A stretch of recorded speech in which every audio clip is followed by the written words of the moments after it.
Hey everyone, in this video we'll learn about logistic growth.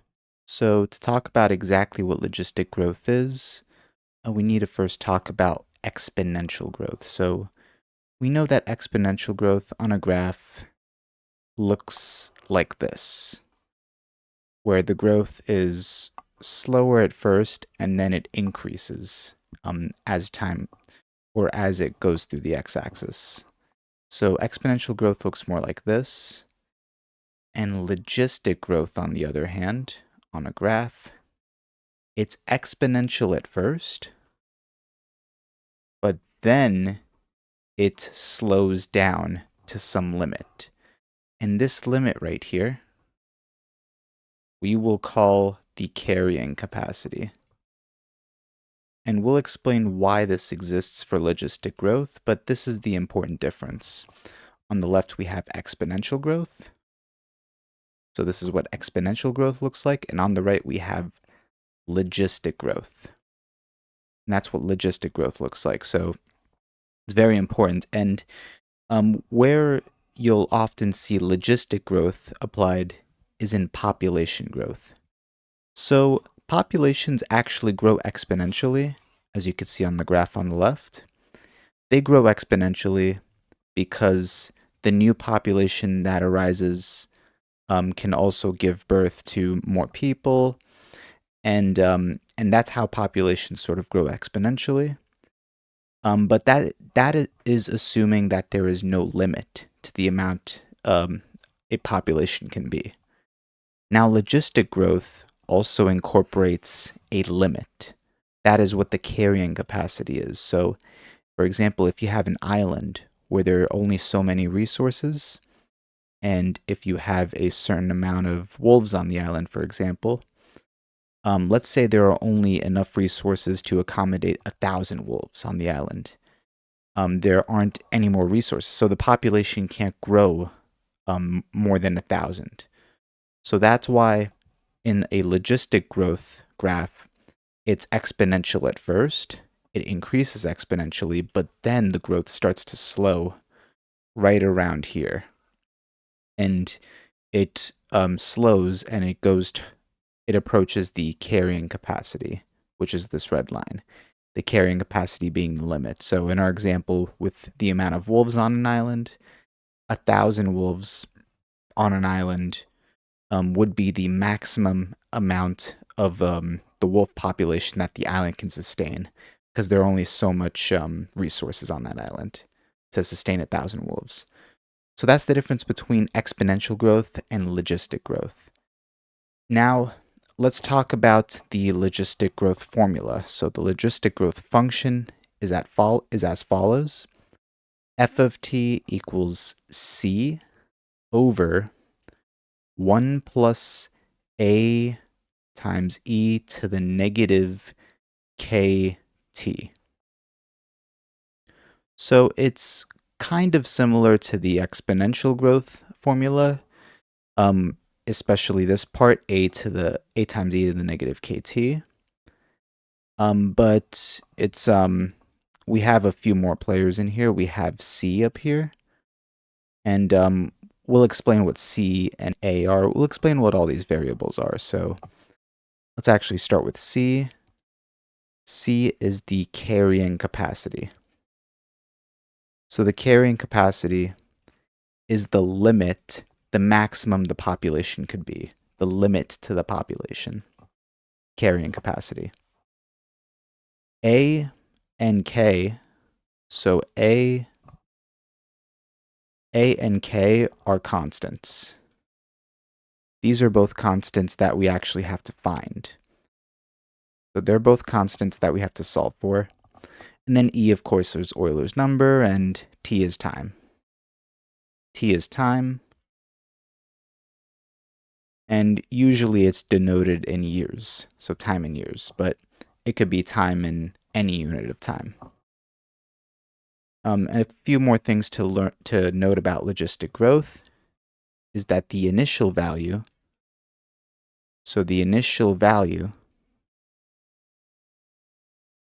it happens at, if you graph the logistic growth function on a graph, it happens at the coordinate 0, comma, c over 1 plus a.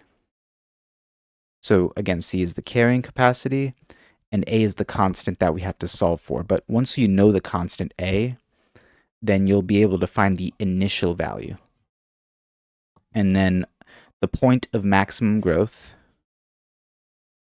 and I'll show you exactly where these are on the graph, but the point of maximum growth is the natural log of a over b, comma c over 2. So let's actually explain where these are on the graph. If we go back up to our logistic graph right here, our initial value is right here at this point. So this point, let me just do that. This point is our initial value. Right here is where our initial value would be. And the initial value is basically the initial population, the population that the island, in our case, starts out with. And the point of maximum growth happens right around here. So this is the point of maximum growth. It happens right around that point. So those are the properties of a logistic formula and a logistic graph. And let's go through one example. Let's actually continue our example with wolves. So let's say we have a wolf island. We have this wolf island, and let's say the carrying capacity of this island is 1,000 wolves. So this island is full of natural resources, full of fruits and a lot of prey for the wolves to feed on. And there is only enough resources to sustain 1,000 wolves. So that's the carrying capacity. And let's say that the initial population, so the initial population of wolves is 100. So the island starts out with 100 wolves in year 0. The island starts out with 100 wolves. And let's say by year 3, the island has, let's say, 300 wolves. So we know that the carrying capacity of this island is 1,000 wolves. It starts out with 100 wolves in year 0.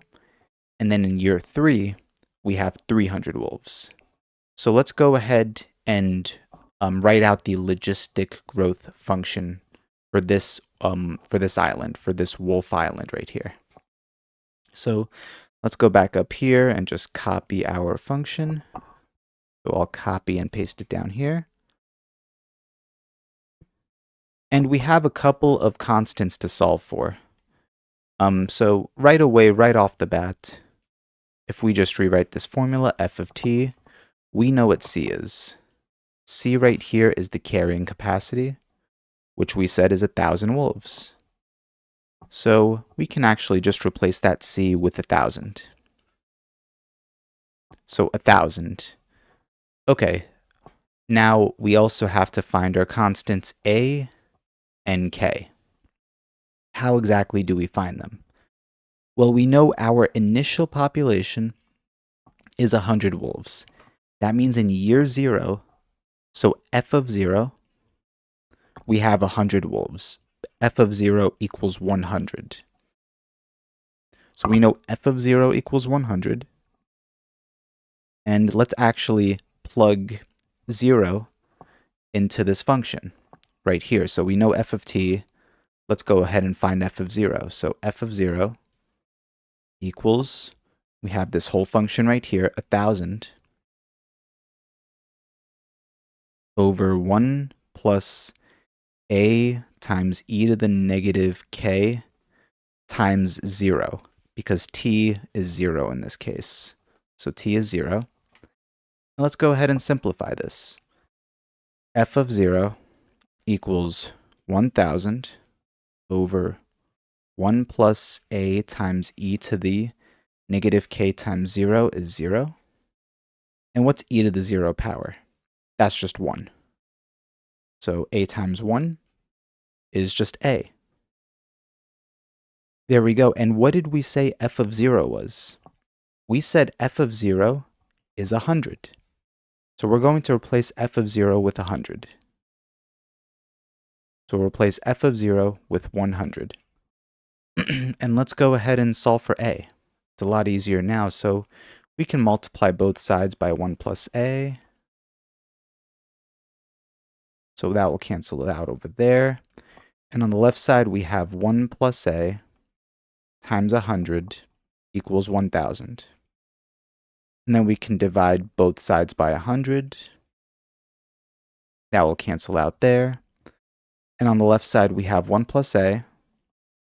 And on the right side, we have it equaling to 1,000 divided by 100, that's 10. And then to solve for a, we just have to subtract 1 on both sides. We have a equals 9. Perfect. So we solved for one of our constants, a equals 9. So we can go ahead and continue this formula right here. Let me just go ahead and move these down a little bit. So we'll go ahead and move these down just a little bit. F of t. So f of t equals 1,000 over 1 plus a. So we know a is 9 now. So I'll replace a with 9. 1 plus 9 times e to the negative kt. Perfect. Now how do we find k? K right here. Well, that's where this next clue comes in. We know in year 3, we have 300 wolves. So we know that f of 3 equals 300. And let me actually just move all of this down. Let's move all of this down here so that we can go ahead and look and find k. So we know f of 3 equals 300. So f of 3, if I plug in 3 for t over here, f of 3 equals 1,000. So using this whole formula, 1,000 over 1 plus 9 times e to the negative k times 3.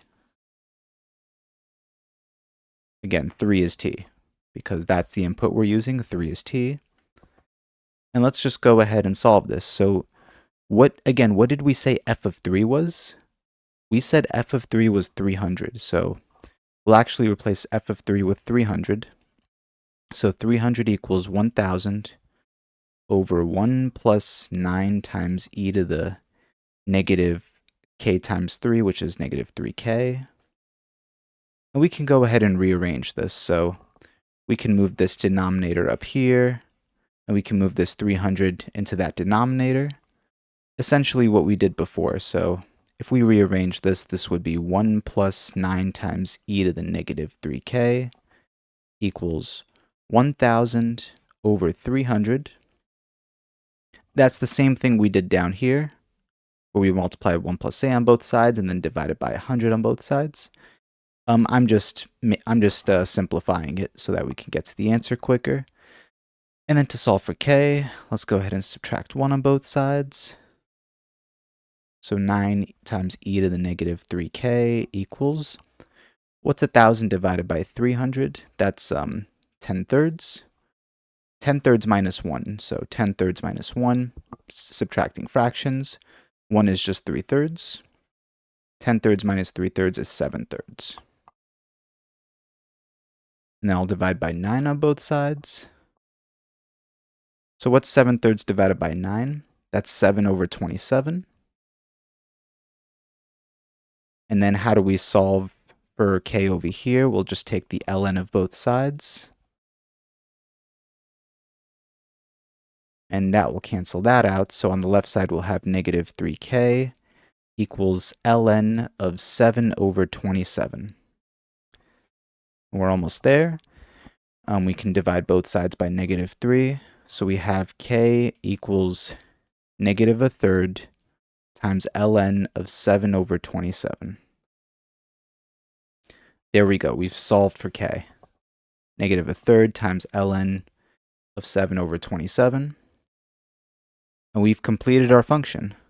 So if we put k, If we replace k with this entire thing, negative a third ln of 7 over 27. So negative a third ln of 7 over 27 times t. We have found our logistic growth function for the example of this wolf island that we've created. So using these clues, we were able to finally determine our logistic growth function. So now we can plug in any value for t right here to find the population of wolves on Wolf Island at any given time. So if we wanted to know how many wolves there would be after 100 years, we could find that out. After 5 years, we could find that out. Just plug in f of 5 or f of 100 into this function. We could find out how many wolves there would be on this island using logistic growth. So I hope this video helps you to understand logistic growth and how it works and how it differs from exponential growth. I really hope this video helps, and if you have any questions at all, please leave them down in the comments below, and thank you for watching.